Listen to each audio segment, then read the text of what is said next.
جو سورۃ المؤمنون اور سورۃ نور اور کچھ آیتیں اس کی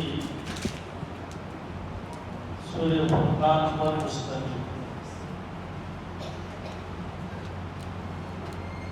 اللہ تعالیٰ نے اس سورہ کے آغاز میں، پارے کے آغاز میں کامیاب ہونے والے مومنوں کی اس صفات کو بیان کیا اور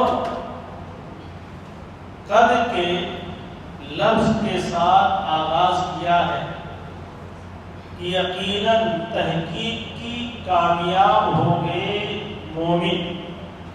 کون سے مومن کامیاب ہو گئے؟ جن کے اندر آنے والی صفات پائی جائیں۔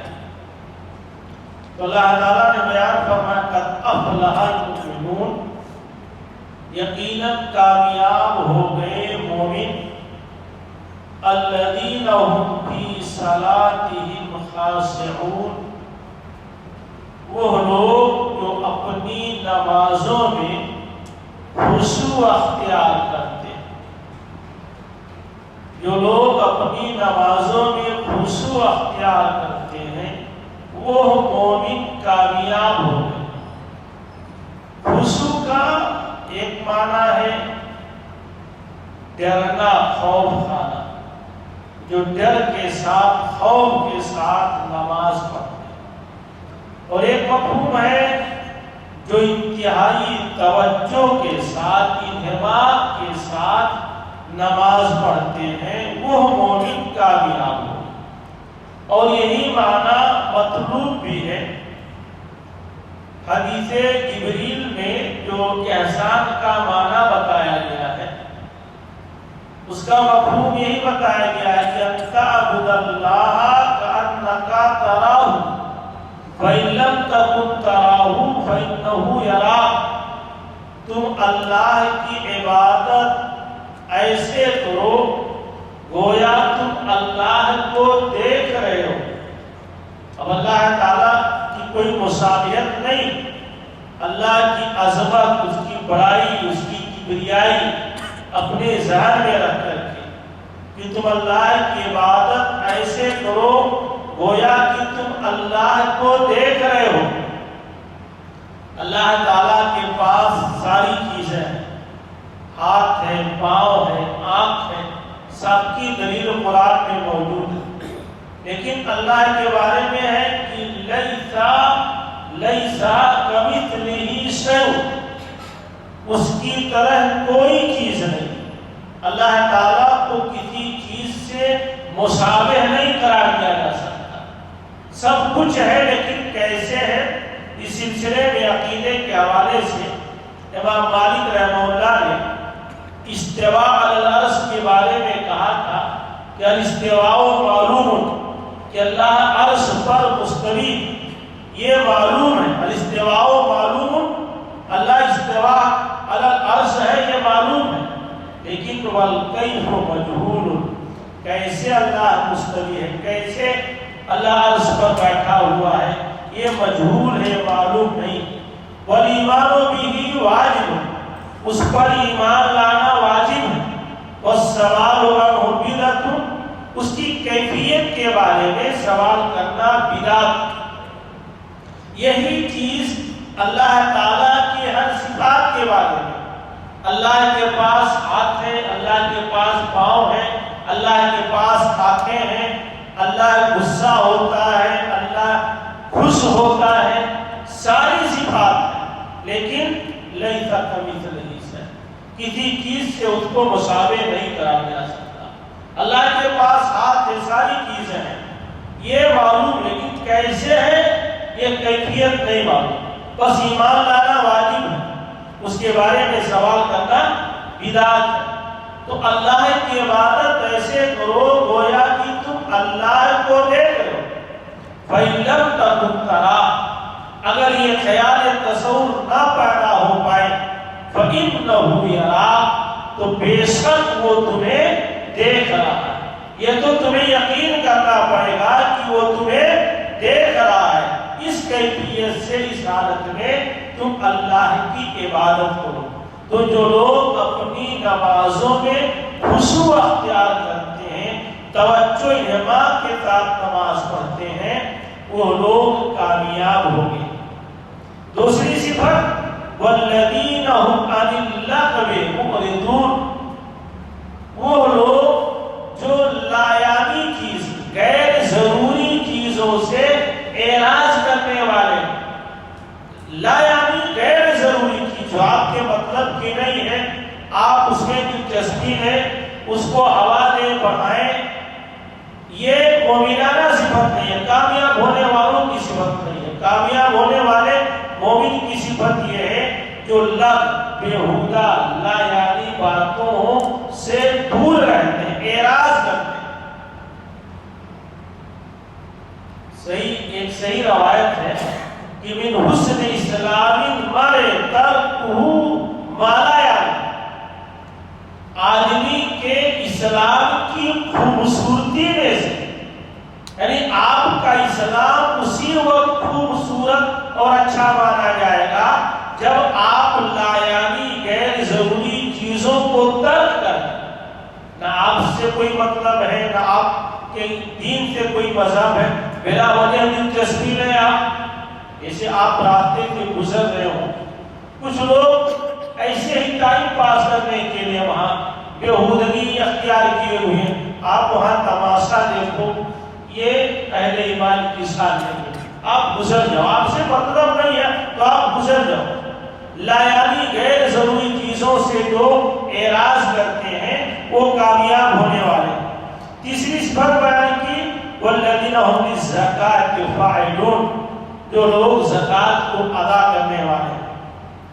چوتھی صفت والذین هم لفروجہم حافظون، وہ لوگ جو اپنے شرمگاہوں کی حفاظت کرتے ہیں، جو اپنے آبرو کی حفاظت کرتے ہیں۔ آگے بیان کیا ہے والذین هم لاماناتہم وعہدہم راعون، پہلی صفت نماز میں خشوع اختیار کرتے ہیں، دوسری صفت لایانی غیر ضروری چیزوں سے دور رہتے ہیں، تیسری صفت جو لوگ زکوٰۃ ادا کرتے ہیں، چوتھی صفت جو اپنے شرمگاہوں کی حفاظت کرتے ہیں۔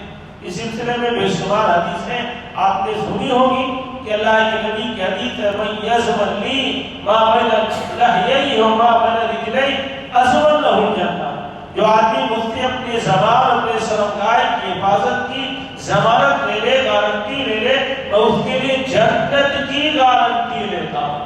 تو جو لوگ اپنے آبرو کی حفاظت کرتے ہیں وہ کامیاب ہونے والے ہیں۔ آگے پانچویں صفت ہے والذین هم لاماناتہم وعہدہم راعون، اس میں دو صفت ہیں، جو اپنے امانتوں کی حفاظت کرتے ہیں، جو لوگ اپنے عہد و پیمان کی حفاظت کرتے ہیں۔ امانت کے بارے میں حدیث ہے لا ایمان لمن لا امانت، جس کی یہاں امانت نہیں ہے، دیانتداری نہیں ہے، اس کے پاس ایمان ہی نہیں۔ اس پر گفتگو ہو چکی ہے کہ امانت میں خیانت کرنا یہ منافق کی علامت ہے، منافق کی نشانی ہے، امانت میں خیانت یہ مومنانہ ساتھ نہیں ہے، مومن کی علامت نشانی نہیں۔ تو جو لوگ اپنی امانتوں کی حفاظت کرتے ہیں اور ایسے ہی عہد و پیمان کی، کسی سے وعدہ کیا، کسی سے عہد و پیمان کیا تو اس کو پورا کریں، تو جو لوگ اپنی امانتوں کی حفاظت کرتے ہیں، اپنے عہد و پیمان کی حفاظت کرتے ہیں، وہ کامیاب ہونے والے۔ پھر سے اللہ تعالیٰ نے چیز کو دوہرایا الذین هم علی صلاتہم یحافظون، اور جو لوگ اپنی نمازوں کی محافظت کرتے ہیں۔ دیکھیں شروع میں بھی اور آخر میں پنج وقتہ نمازی، نمازوں کو جو پابندی سے پڑھتے ہیں، وقت پر پڑھتے ہیں، اللہ نے کہا اولئک هم الوارثون، یہی لوگ وارث ہیں۔ کامیاب بھی یہی ہے جن کے اندر یہ صفتیں پائی گئی، اور یہی لوگ وارث ہیں کس کے؟ الذین یرثون الفردوس، جنت الفردوس کے وارث ہیں، اور اسی کے اندر وہ ہمیشہ ہمیش رہیں گے۔ پہلی صفت کامیاب ہونے والوں کی نماز میں خشوع اختیار کرتی ہے۔ دوسری صفت لایانی بیہودہ غیر ضروری چیزوں سے جو اعراض کرتے ہیں۔ تیسری صفت جو زکات ادا کرتے ہیں، چوتھی صفت جو اپنی شرمگاہوں کی حفاظت کرتے ہیں، پانچویں صفت جو اپنی امانتوں کی حفاظت کرتے ہیں، چھٹی صفت ہے جو اپنے عہد و پیمان کی حفاظت کرتے ہیں، اور ساتویں صفت بھی وہی جو نمازوں کی حفاظت کرتے ہیں۔ اللہ نے کہا یہ مومن کامیاب ہو گئے اور یہی لوگ جنت کے وارث ہوں گے۔ آگے چل کے اللہ تعالیٰ نے اس میں صحابہ کی ایک اہم صفت بیان کی ہے۔ اس کے سلسلے میں کل تھوڑی سی گفتگو ہوئی تھی کہ والذین یؤتون ما آتوا وقلوبهم وجلہ، کہ وہ اللہ کے راستے میں دیتے ہیں، خرچ کرتے ہیں، لیکن ان کے دل ڈرے ہوئے ہوتے ہیں کس بات سے؟ کہ وہ اپنے رب کی طرف لوٹنے والے۔ اولئک یسارعون فی الخیرات، یہی لوگ بھلائی کے کاموں میں جلدی کرنے والے ہیں اور اس میں سبقت کرنے والے ہیں۔ صحیح مسلم کی ایک روایت میں ہے، ایک مرتبہ عائشہ رضی اللہ تعالیٰ عنہ نے پوچھا اے اللہ کے رسول اس آیت کا معنی کیا ہے؟ جو لوگ چوری نہیں کرتے ہیں، جو لوگ شراب نہیں پیتے ہیں، جو لوگ بے حیائی بدکاری نہیں کرتے ہیں، وہ لوگ مراد ہیں؟ تو اللہ کے نبی نے کہا نہیں عائشہ، یہ وہ لوگ ہیں جو ان تمام برائیوں سے بھی بچتے ہیں اور اللہ کے راستے میں خرچ کرتے ہیں، نیکیاں کرتے ہیں، پھر بھی ڈرے ہوئے رہتے ہیں کہ پتہ نہیں ان کا یہ عمل، ان کی یہ نیکی اللہ تعالیٰ کو قبول ہو یا نہ، اللہ منظور کرے یا نہ۔ ہمارے یہاں کیا ہے، تھوڑی سی نیکی، تھوڑا سا عمل، تھوڑی سی خدمت، ہم خوشگواری میں مبتلا ہو جاتے ہیں، ہم خوشگواری میں مبتلا ہو جاتے ہیں کہ ہم نے بہت بڑا کام کر لیا، ہماری مغفرت بخشش کے لیے یہی کافی ہے، ہمارے پاؤں زمین پر نہیں ٹکتے۔ لیکن صحابہ کا معاملہ کیا تھا؟ کئی مثالیں اس میں آ چکی ہے دروس میں۔ ایک مثال میں نے دیا تھا حضرت عمر بن خطاب رضی اللہ تعالیٰ عنہ کے بارے میں کہ جب ان کو زخمی کیا گیا اور جب یہ ہو گیا تھا کہ اب وہ بچے کے نہیں تو لوگ ان کی عادت کے لیے آ رہے تھے، ایک نوجوان بھی آیا اور کہا ابشر یا امیر المومنین، اے امیر المومنین آپ کو بشارت ہو، آپ تو شروع میں اسلام لائے، سابقون الاولون میں سے ہیں، نبی کی صحبت نصیب ہوئی اور آپ خلیفہ بنائے گئے، آپ نے عدل و انصاف کو روایت دیا، اب تو اللہ تعالیٰ نے آپ کو شہادت کا مرتبہ بھی عطا کر دیا۔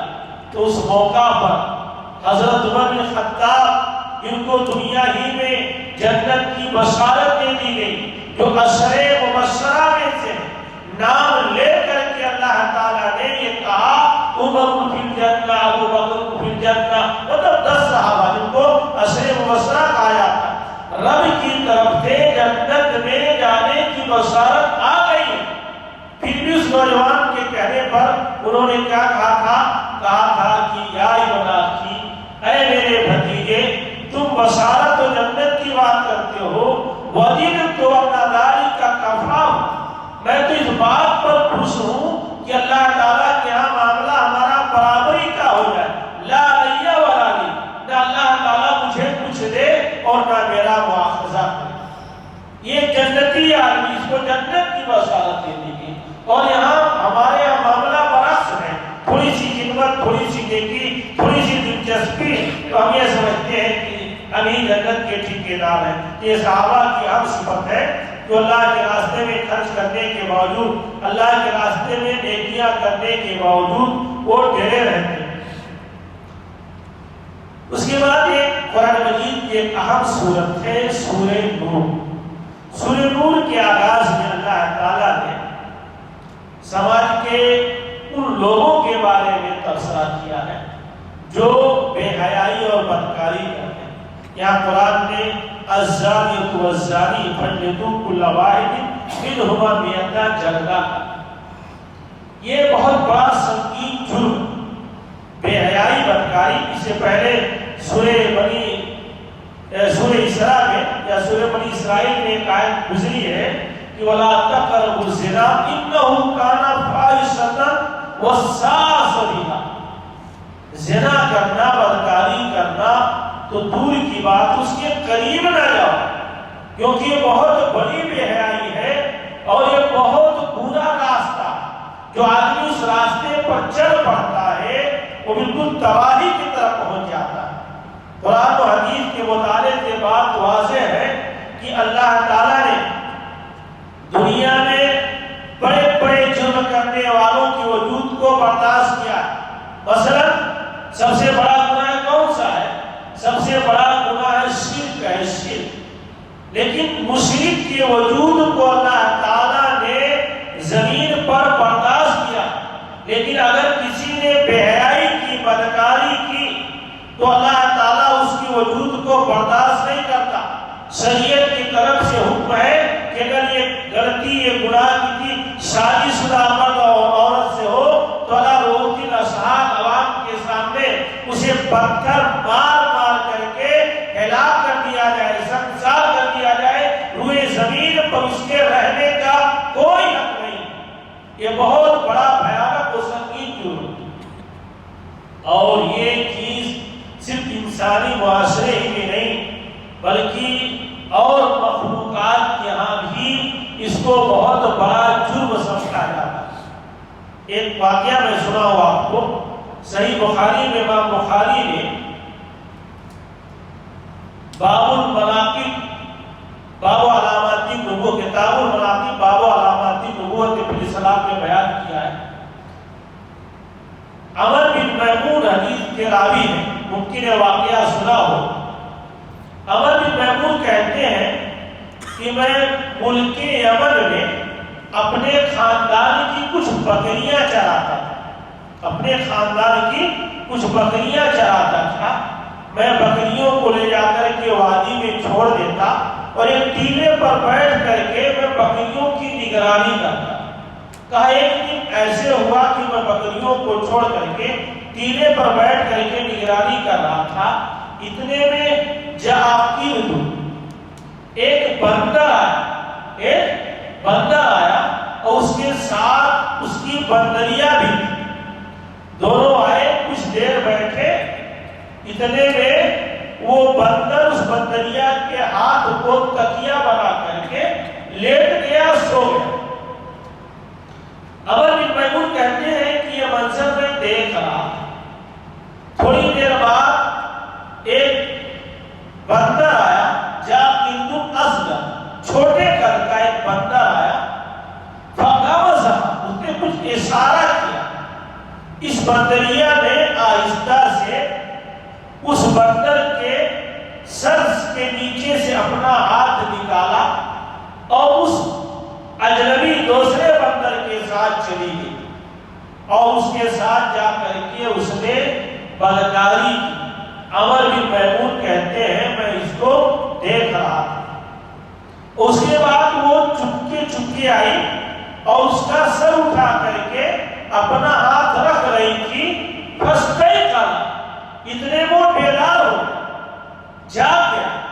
پھسکم وہاں آپ دیکھیں کہ بندروں کی حالت، اس نے کچھ بھو محسوس کی، سونگا اور اس کے بعد پھنسا، زور زور سے چیخنے لگا۔ کہتے ہیں اس کی چیخ پر کچھ بندر اکٹھا ہو گئے۔ وہ اشارہ کر رہا تھا کبھی دائیں طرف کبھی بائیں طرف۔ جو بندر اکٹھا ہوئے تھے وہ دائیں بائیں طرف منتشر ہو گئے۔ تھوڑی دیر بعد جاؤ بالکل اس بندر کو لے کر کے آئے۔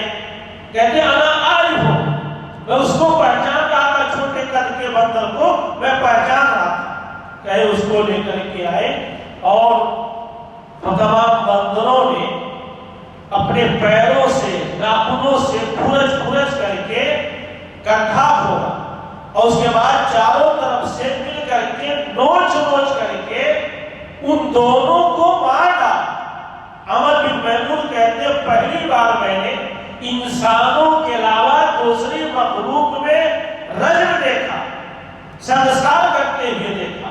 تو یہ ایسا گناہ ہے کہ دوسری مخلوقات بھی اس کو پسند نہیں کرتی۔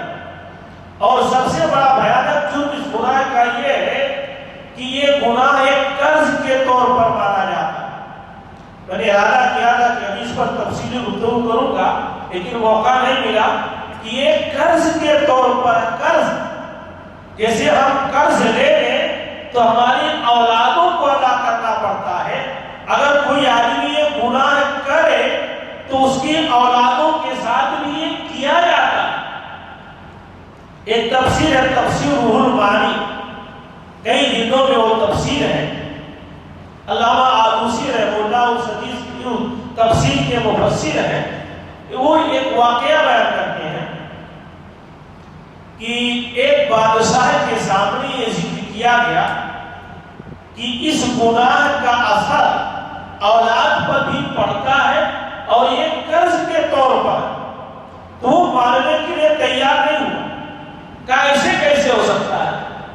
تو علماء نے کہا کہ ایسا ہوتا تو اسے تجربہ کرنا تھا۔ اس کے پاس ایک لڑکی تھی جو کبھی محل سے نہیں نکلتی تھی، تو اس نے اپنی ایک خادمہ کے ساتھ اپنی بچی کو شہر میں بھیج دیا اور کہا کہ چہرہ پورا۔ وہ خادمہ اس بچی کو لے کر کے پورے شہر میں گھومی ٹہلی، کسی نے کچھ نہیں کہا۔ اس نے بھی دیکھا، خادمہ کو پہچان گئے کہ شاید یہ بادشاہ سلامت کی تہذابی ہے، چہرہ جھکا لیا۔ لیکن آتے وقت جیسے وہ محل کے گیٹ کے پاس پہنچی بچی داخل ہو رہی تھی، کتنے میں ایک نوجوان آیا اور بہت تیزی کے ساتھ اس شہزادی کا بوسہ لے لیا۔ یہ خادمہ بچی کو لے کر کے اندر گئی، بادشاہ سے پورا واقعہ بیان کیا کہ کچھ نہیں ہوا تھا، لیکن گیٹ پر داخل ہوتے وقت ایسا ایسا واقعہ ہوا۔ علامہ آلوسی نے لکھا ہے فسجدہ شکر، وہ بادشاہ فوراً سجدے میں گر پڑا، کہا اللہ کی قسم میری پوری زندگی میں مجھ سے یہ غلطی ہوئی تھی کہ ہم نے ایک اجنبیہ کا بوسہ لیا تھا، آج اللہ تعالیٰ نے بھی ہماری بچی کے ساتھ کیا۔ انہوں نے دوسرا واقعہ نقل کیا ہے کہ ایک آدمی سونار تھا، سونار بڑا نیک صالح، اس کے گھر میں برسوں سے ملازم تھا۔ ایک دن اس کا ملازم اس کی بیوی کے ساتھ چھیڑ چھاڑ کرنے لگا، باہر بیوی کسی طرح سے بچی۔ صاحب کو جب سونار آیا تو پوچھا کہ کیا کچھ واقعہ ہوا ہے؟ کہا کچھ نہیں۔ کہا مطلب کوئی انہونی نہیں؟ کہا کچھ نہیں۔ کہا کیوں کچھ نہیں؟ کہا نہیں، بتاؤ کچھ ہوا ہے؟ تو سونار نے کہا کچھ نہیں۔ پھر اس کو یاد آیا کہ ہاں آج ہماری دکان میں ایک خوبصورت عورت آئی تھی اور کنگن پہننا چاہتی تھی۔ اس کا اصرار تھا کہ میں ہی اس کو کنگن پہناؤں۔ میں اس کو جب کنگن پہنا رہا تھا تو کنگن پہناتے وقت جب میں نے اس کے ہاتھ کو پکڑا تو میری نیت بدل گئی، تھوڑی دیر کے لیے میں بھاگ گیا۔ اس سونار کی بیوی نے کہا یہی چیز تھی کہ آج برسوں تک ہمارے گھر میں رہنے والے ملازم نے ہمارے ساتھ ایسی حرکت نہیں کی تھی، تمہاری اسی حرکت کی بنیاد پر کو جرات ہوئی ہے اور اس نے ہمارے ساتھ چھیڑ چھاڑ کرنے کی کوشش کی۔ تو اس کو لوگ ایک قرض کے طور پر مانتے ہیں، یہ قرض ہے، قرض۔ اور میں نے اپنے گاؤں دیہات میں دیکھا میرے بھائیوں، شہروں کا تو مجھے پتا نہیں، کہ ہم اپنی بہن کی اپنی بیٹی کی حفاظت کر لیتے ہیں، شادی بیاہ بھی کر دیتے ہیں، بڑی پاکیزگی کی زندگی گزرتی ہے۔ لیکن ایسا بھی ہوا ہے کہ 3 بچوں کے بعد 4 بچوں کے بعد وہی عورت جب بہو بنتی ہے تو کبھی کبھار بگڑ گئی، تو کہیں نہ کہیں ہماری غلطی کوتاہی ہوتی ہے جو اللہ تعالیٰ ہمیں سزا دیتا ہے۔ تو اس طرح سے اللہ تعالیٰ نے یہاں زنا کی بدکاری کی بڑی سخت مذمت کی ہے اور اس سلسلے میں حکم دیا ہے کہ ایسے لوگوں کو اس قسم کی غلطیوں گناہ کرے انہیں سنسار کر دیا جائے، انہیں مار مار کر کے ہلاک کر دیا جائے، اور اگر غیر شادی شدہ سے گناہ ہوا ہو تو ایسی صورت میں انہیں 100 کوڑے لگائے جائیں اور سال بھر کے لیے ان کو شہر بدر کر دیا جائے۔ شروع میں شاید ہم نے دوسرے یا تیسرے پارے میں گفتگو کی تھی کہ مرد عورت کے درمیان جدائی کے کئی طریقے ہیں، جس میں ایک طلاق ہے اور ایک خلا ہے۔ طلاق یہ مرد کا حق ہے، بیوی میں کوئی کمی کوتاہی دیکھتا ہے تو طلاق دے دے، بیوی اگر شوہر میں کوئی کمی کوتاہی دیکھے تو شریعت نے اختیار دیا ہے کہ وہ کھولا لے لے، نکاح فسخ کر دے۔ اگر شوہر طلاق دیتا ہے تو ایسی صورت میں وہ مہر جو دیا ہے واپس نہیں لے سکتا، لیکن اگر عورت کھولا طلب کرتی ہے تو جو شوہر نے مہر دیا ہے اس کو واپس کرنا پڑے گا۔ میاں بیوی کے درمیان جدائی کی ایک شکل اور بھی ہے جس کو شریعت میں لعان کہا جاتا ہے، یا قرآن میں سورہ نور کی کئی آیتوں میں اس کا تذکرہ ہے۔ مثلاً شوہر نے اپنی بیوی میں کچھ خراب عادتیں دیکھی یا کسی کے ساتھ غلطی کرتے ہوئے پکڑ لیا، اب شریعت میں حکم ہے کہ کم سے کم 4 گواہ ہیں۔ کتنے؟ 4 گواہ۔ اب وہ گواہ نہیں پیش کر پائے، اپنی بیوی پر الزام لگائے، بیوی انکار کرے تو شریعت کی طرف سے ایک آپشن، ایک حکم ہے کہ دونوں کو قاضی کے سامنے، امیر کے سامنے، ذمہ دار کے سامنے پیش کیا جائے۔ اس کے بعد وہ عورت، وہ مرد، وہ گواہی دے گا، وہ گواہی دے گا 4 مرتبہ قسم کھا کر کے کہ وہ جو کچھ کہہ رہا ہے اپنے الزام میں سچا ہے۔ 5ویں مرتبہ قسم کھائے گا کہ اگر وہ اپنی بیوی پر الزام لگا رہا ہے تو اس پر اللہ کی لعنت۔ پھر 4 مرتبہ عورت قسم کھائے گی کہ شوہر پر جو الزام لگا رہا ہے وہ جھوٹ۔ 5ویں بار وہ قسم کھائے گی کہ اگر اس کا شوہر صحیح ہے تو اس پر اللہ کا غضب نازل ہے۔ پھر اس کے بعد میاں بیوی دونوں کو ہمیشہ کے لیے جدا کر دیا جائے گا اور ان پر کوئی حد یا کوئی کفارہ لاگو نہیں ہوگا۔ تو میاں بیوی کے درمیان جدائی کا ایک طریقہ یہ بھی ہے۔ اس کے بعد اللہ تعالیٰ نے حضرت عائشہ رضی اللہ تعالیٰ عنہ پر لگائے گئے الزامات کی برات کے سلسلے میں چند آیتیں نازل کی، اور اس سورے کے آخر میں گھروں میں داخل ہونے کے آداب کیا ہے، سلام کر کے ہم گھروں میں داخل ہوں، اپنے ماں باپ بھی گھروں میں کیوں نہ ہوں، شریعت کی طرف سے حکم ہے کہ 3 اوقات ہمیں اجازت لے کر کے گھروں میں داخل ہونا چاہیے۔ ایک نمبر ہے عشاء بعد، عشاء بعد ہم گھر میں داخل ہوں اپنے ماں باپ ہی کے بیڈ روم میں یا اپنے گھر میں، یہ حکم ہے کہ ہم اجازت لے لیں، کیونکہ عشاء بعد آدمی اپنے باہر کے کپڑے اتار دیتا ہے، پتہ نہیں کس حالت میں ہے، تو ہاں گھر کے بچوں کو بھی اجازت لینا ضروری۔ ہاں چھوٹے بچے، نابالغ بچے جو پردے کی جگہوں سے واقف نہیں ہے، میاں بیوی کے تعلقات سے واقف نہیں ہے، ان کے لیے اجازت طلب کرنا نہیں، لیکن جو بچے شعور والے، جاننے والے ہیں، شریعت کا یہ حکم ہے کہ وہ عشاء کے بعد اجازت طلب کریں گے۔ اور دوسرا ہے فجر کے بعد، فجر کے بعد بھی لوگ آرام کرتے ہیں تو اس وقت بھی اجازت طلب کرنا ضروری۔ اور تیسرا وقت ہے ظہر کے بعد، قیلولے کے وقت، قیلولے کے وقت بھی لوگ آرام کرتے ہیں، کس حالت میں ہے، کس پوزیشن میں ہے۔ تو 3 اوقات کے بارے میں یا سورہ نور کی آخری آیات میں کہ آپ فجر بعد، ظہر بعد، قیلولے کے بعد اور عشاء کے بعد گھروں میں اجازت طلب کر کے داخل ہو۔ یہ چند باتیں تھیں جو آپ کے سامنے آج کی تراویح کے خلاصے کے طور پر پیش کی گئیں۔ اللہ تعالیٰ ہم سب کو کتاب و سنت کی صحیح و سچی سمجھتا فرمائے اور کتاب و سنت کی روشنی میں زندگی گزارنے کی توفیق عطا فرمائے۔ آمین۔ والسلام علیکم ورحمۃ اللہ وبرکاتہ۔